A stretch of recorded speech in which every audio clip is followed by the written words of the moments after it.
I just want to start off by saying that at the end of the retreat, we were all asked to share our testimony, but I still had that fear inside of me that kept me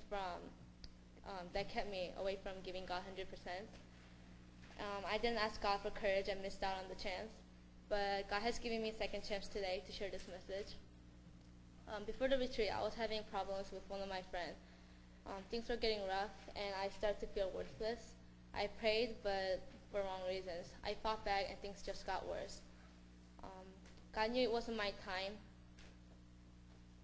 God knew it wasn't my time for help.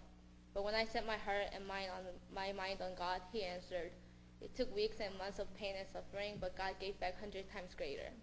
I forgave, and I was forgiven. Through this experience, I learned that with my faith, I can overcome everything and anything. 전도사님 always said, the truth will set us free.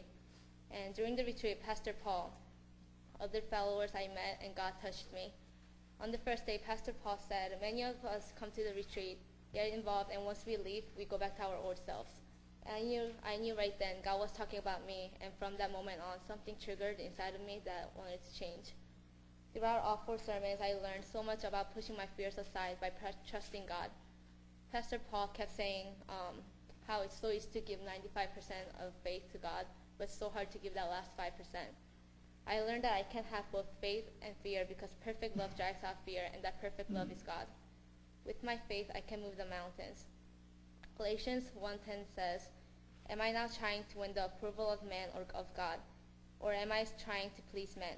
If I were still trying to please men, I would not be a servant of Christ. I want to give God 100%, and because of this retreat, I now have the courage and the strength to go there. I truly had a blessing time getting closer to God, and I'm letting God have my life so that He may use me to save other lives. No matter what kind of hardship life may bring, His love endures forever. Thank you.